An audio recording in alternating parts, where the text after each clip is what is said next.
안녕하십니까. 이제 발표를 하게 될 한국환경공단 온실가스 목표관리부의 정계수 과장입니다. 네, 저는 그 공공부문 온실가스 목표관리제라는 제도를 지금 담당을 하고 있고요. 그 환경부에서 하고 있는 세 가지 제도 중에 기초가 되는 제도입니다.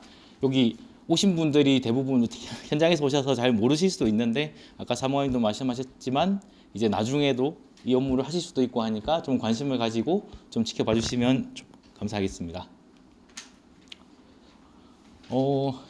이 제도를 너무 처음에는 자세히 준비를 했는데, 제도보다는 이제 기본 개념 쪽으로 좀 더 열심히 설명을 드리도록 하겠습니다. 이제 기후 변화라는 이야기를 많이 지금 듣고 계신데, 사실 예전에는 이제 기후 변화라는 말을 안 썼죠. 이제 그때 지구 온난화, 저희 한 초창기에 그런 말을 쓰다가 중간에 이제 기후 변화라는 말을 지금 쓰고 있다가 최근에는 이제 기후 위기라고 이야기를 하고 있습니다. 기후라는 거는 이제 수십 년 또는 아주 그 오래 장기간 되고 있는 거를 기후라고 하죠.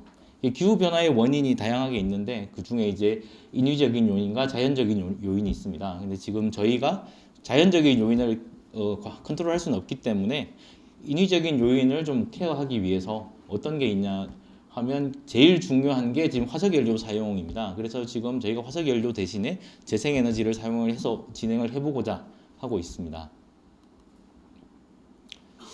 이 온실효과 다들 아시겠지만, 이제 다들 졸업하신 지도 오래 되셨고, 이제 다시 리마인드하는 개념으로 간단하게 설명을 드리면, 이제 태양에서 지구로 이렇게 복사에너지가 들어오는데, 이게 원래대로면 다 반사되어 나가야 됩니다. 근데 이게 지구상에 있는 온실가스나 구름 이런 쪽에서 이게 못 나가게 잡고 있으니까 이게 어느 정도 지구가 온도를 유지를 하게 됩니다. 온실가스가 없으면 옛날에 이제 빙하기가 와서 공룡들이 다 멸종한 것처럼 이제 살 수가 없게 되는 거죠. 그래서 온실가스가 지금 너무 없어도 안 되지만, 현재는 이게 너무 많다 보니까 온실가스가 너무 온실 효과가 심해져서 이거 이대로 갔다가는 이제 빙하도 단호가 없어지고 지금 기후 변화가 점점 심해지기 때문에 이거를 관리를 하려고 하고 있는 것입니다. 그럼 이제 온실가스는 어떤 게 있냐라고 하면, 저희가 이제 기본적으로 이제 교토의정서에서 6대 온실가스를 이제 규정을 했습니다. 제일 많이 나오는 게 CO2, 이산화탄소, 그리고 메탄, 아산화질소, 수소불화탄소, 과불화탄소, 육불화황, 이 6가지가 6대 온실가스로 저희가 관리를 하고 있고요. 2012년도에 이제 그 교토의정서가 개정이 되면서 7대 온실가스로 해가지고 NF3인 산불화질소가 이제 추가되기는 했습니다. 근데 이제 우리나라에서도 이제 이 NF3는 관리하지 않고 6대 온실가스만 하고 있고, 이제 파리 협정에서도 6대 온실가스만 지금 관리를 하고 있습니다. 온실가스 쪽 이야기를 듣다가 최근에 이제 뭐 신문 기사라든지 이런 데 뭐 스코프 3 뭐 이런 이야기가 많이 들으셨을 텐데, 이게 듣기는 많이 들었는데 어떤 건지 잘 모르시는 분들이 있을 것 같아서 설명을 드리면, 이제 먼저 스코프 1은 이제 직접 배출이라고 해서 이제 우리가 연료를 직접 태웠을 때 CO2가 직접 나오는 그런 게 직접 배출이 되는 거고요. 스코프 2는 이제 간접 배출이라고 해서 저희가 이제 직접 태우진 않지만 발전소에서 이제 전기를 생산하기 위해서 화석연료를 사용을 하면, 우리는 거기서 생산된 전기를 사용을 하지 않습니까? 그러면 우리가 직접 연료를 태우지는 않지만 전기를 씀으로 해서 간접적으로 이걸 배출을 한다라고 해서 이제 간접 배출이라고 합니다. 이제 그래서 대표적인 게 전기고, 전기 사용량 외에도 뭐 지역난방공사 이런 데서 스팀 사용하는 크게 두 가지를 저희가 간접 배출이라고 하고 있습니다. 그럼 스코프 3는 뭐냐라고 하면, 스코프 1, 2를 제외한 나머지가 다 스코프 3가 되는 거고요. 이게 흔히 이제 전과정 평가 뭐 이런 걸 생각하시면 되는데, 예를 들어서 그냥 뭐 물건을 하나 생산을 할 때 이제 처음에 생산하는데 쓰는 전기라든지 연료만이 아니라, 이 생산하는 원료를 캘 때 나오는 화석연료, 그리고 이거를 사용을 한 후에 폐기할 때 사용되는 화석연료, 처음부터 끝까지를 다, 그러니까 그런 거를 다 관리를 하는 게 스코프 3가 되고요. 이거 스코프 3는 지금 여기까지 관리를 해야 된다라고 계속 이야기가 나오고 있는데, 아직까지는 좀 구체적으로 어떤 방법론을 해야 되고 이런 거는 정해지지 않은 거라서, 하지만 향후에는 계속 화두가 될 것으로 예상되고 있습니다. 이제 환경부에서 관리하고 있는 이제 국내 온실가스 관련 제도가 이게 세 가지가 있습니다. 이제 먼저 지금 제가 말씀드릴 공공부문 온실가스 목표 관리제입니다. 이제 공공부문 온실가스 목표 관리제는 이제 크게 이제 6개 유형으로 중앙행정기관, 지방자치단체, 그 시도교육청, 그다음에 지방공사공단, 공공기관, 국공립대학 6개 유형을 대상으로 하고 있고요. 지금 탄소중립기본법이 되면서 한국은행, 금융감독원이 들어왔고 이제 의무적으로 해야 되는 기관들 외에 이제 헌법기관으로 해서 이제 헌법재판소, 선관위, 법원 같은 경우는 자발적 목표 설정 기관으로 이제 여기도 의무긴 합니다. 근데 목표를 거기는 자발적으로 설정할 수 있게끔 되어 있는 데가 이제 헌법기관이고요. 작년 22년 기준으로 이제 789개가 이제 평가를 받고 있습니다. 그 다음에 이제 공공부문과 이제 별개로 이제 온실가스 목표 관리제인데 저희가 이제 편의상 이제 사업장 온실가스 목표 관리제라고 이제 하고 있습니다. 이제 여기는 공공부문에서도 이제 배출량이 이제 사업장 기준으로 이제 15,000톤 이상, 그 다음에 이제 업체 기준으로 이제 5만 톤 이상이 되면 사업장 목표 관리제로 가게 되고요. 여기서는 이제 공공부문 목표 관리제는 좀 전체를 대상으로 하다 보니까 되게 이제 방법론도 단순하고 모든 기관이 참여를 하는 대신에 좀 쉽게 접근할 수 있게 한 반면에 이제 사업장 목표 관리제부터는 이제 제3자 검증기관을 통해서 이제 명세서라는 것을 정확하게 작성을 해서 관리를 하고 있습니다.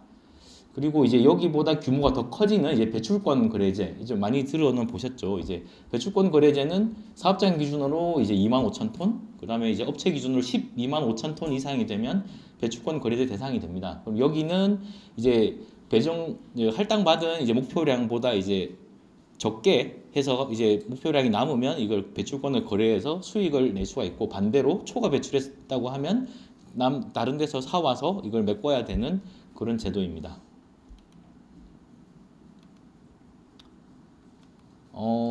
국내외 동향을 이제 간단하게 좀 설명을 드리면 92년도에 이제 기후변화 협약이 체결이 되면서 이제 기후변화에 대한 좀 뭔가를 행동을 해야 되겠다라고 하다가 이제 교토의정서가 이제 97년도에 이제 채택이 됐습니다.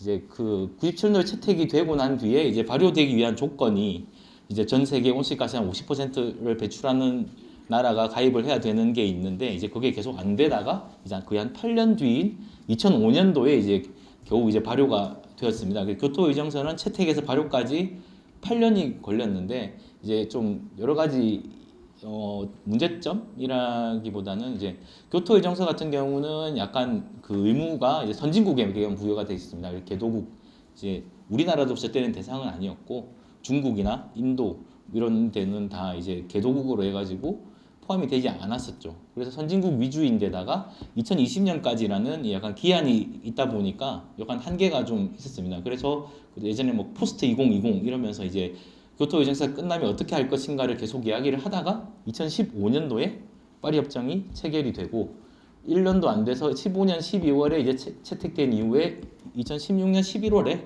이제 발효가 됐습니다. 그래서 지금은 파리협정 같은 경우는 이제 선진국만이 아니라 모든 당사국에게 이제 책임이 부여가 되고, 예전에 이제 교토의정서 같은 경우는 뭐 구체적인 목표가 있습니다. 뭐 5%, 뭐 12% 이런 언제까지 90년 대비 얼마를 줄인다라는 게 있었지만 이제 파리협정은 이런 구체적인 거라기보다는 이제 산업혁명 당시 대비 뭐 2도씨 이하를 유지를 하겠다. 지금은 그것보다 나아가서 1.5도씨 이하를 유지하겠다라는 이런 목표를 가지고 지금 하고 있고요. 이때는 예전에는 어떻게 보면 선진국에게만 부과된 게 감축만 이렇게 있었다고 하면 지금은 파리협정이 오면서 감축에다 적응, 뭐 그다음에 이제 재원, 그다음에 기술 지원 이런 게 전부 다 이제 포함이 되어서 지금 진행이 되고 있습니다. 지금 우리나라의 경우는 저희가 이제 2010년도에 이제 녹색성장 기본법이 이제 발효되면서 어느 정도 이제 발효를 드렸고요. 그 다음 해에 2011년부터 이제 공공부문 목표관리제랑 이제 사업장 목표관리제가 이제 도입이 되어서 시작을 했습니다. 이제 2011년 그때 공공기관 에너지용 합력부도 같이 시작을 했고요. 배출권 거래제 같은 경우는 2015년부터 진행을 했습니다. 이렇게 쭉쭉 가다가 이제 2020년에 이제 탄소 중립 선언을 하면서 이게 급물살을 타고 지금 이제 재생에너지 쪽으로 지금 가고 있고요. 작년에 이제 22년도에 이제 저희가 NDC를 이제 갱신하면서 이제 지금 2018년 대비 40%라는 목표가 설정되었습니다.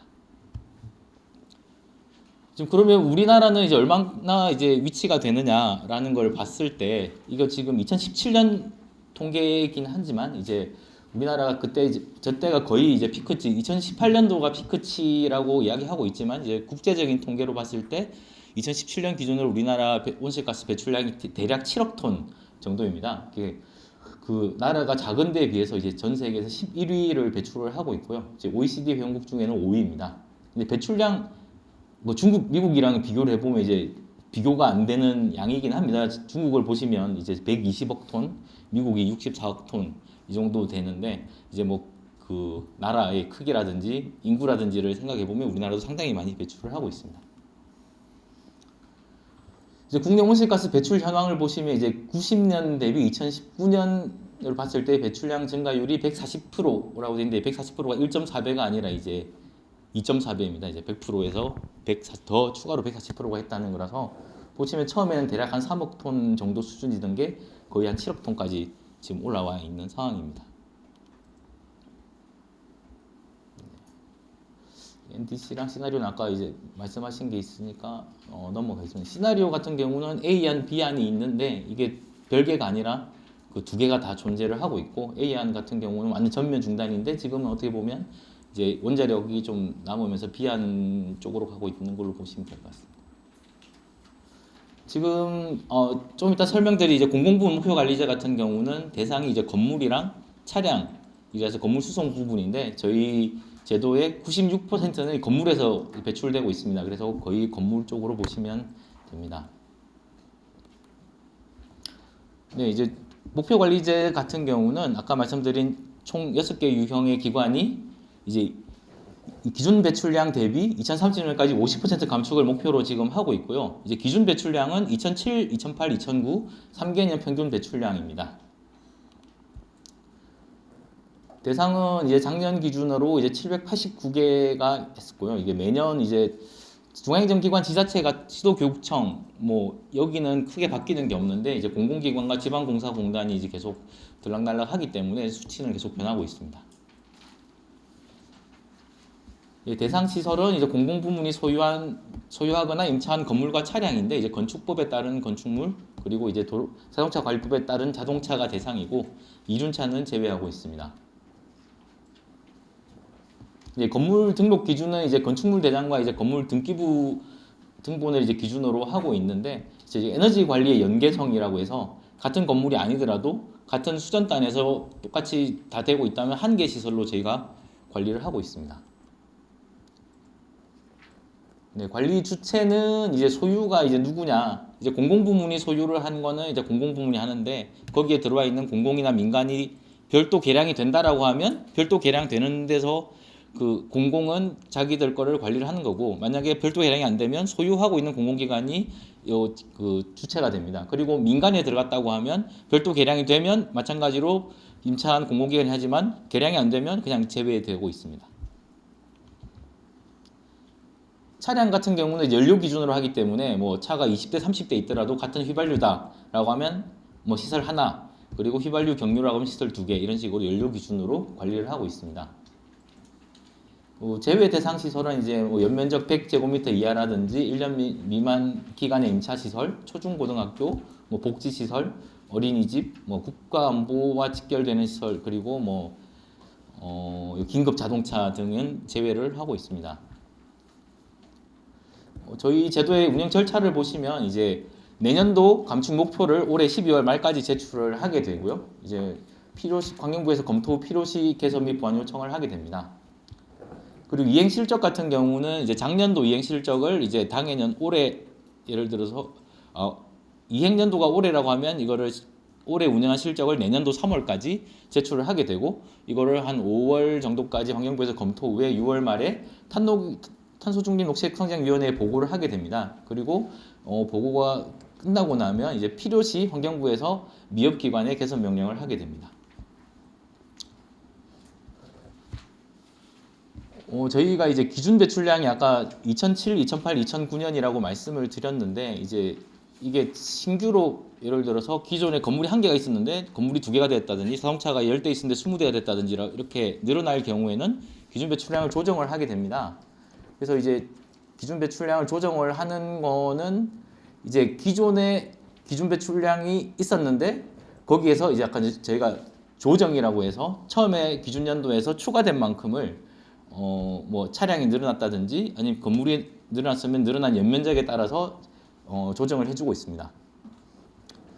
크게 이제 세 가지로 보시면 이제 뭐 신증설이나 폐쇄 이렇게 할 경우 아까 말씀드린 그런 경우에 조정을 하고 그 다음에 심각한 오류가 있을 때 조정을 하게 되고 만약에 조직 개편이라든지 이전 같은 경우가 있으면 다시 조정을 할 수가 있습니다.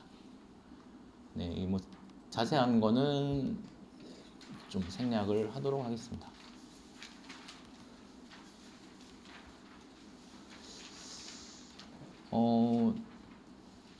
예를 들어 기준 배출량 조정하는 거에 간단하게만 설명을 드리면 이제 약간 원 단위를 활용합니다. 이제 이게 증축, 건물의 신증축이 있는 경우에는 기존에 예를 들어서 100제곱미터에서 200이 되었다. 그러면 기준 배출량이 2배.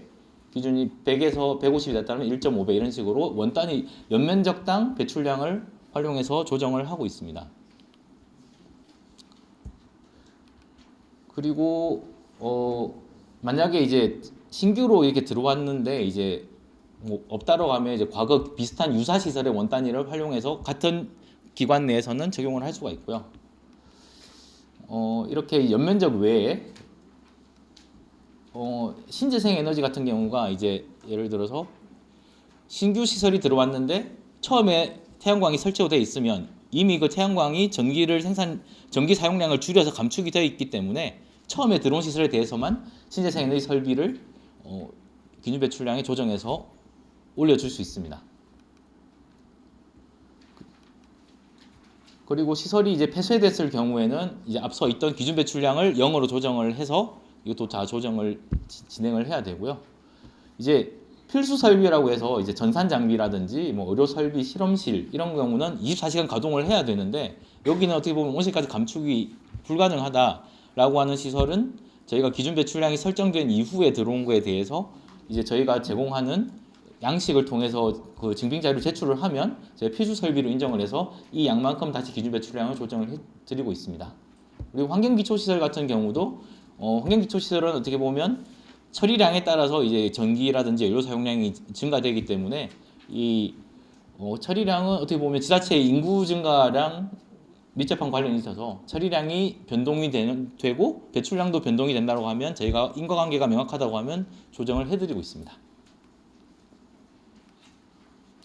비슷한 맥락으로 이제 이제 방문객이 있는 뭐 전시관이라든지 뭐 체육관이라든지 이런 방문객들이 방문한 시설 같은 경우는 시설 이용객의 증가에 따라서 이것도 시설 이용객이 늘어났고 배출량도 늘어났다는 인과관계가 명확하면 여기도 조정을 해드리고 있습니다.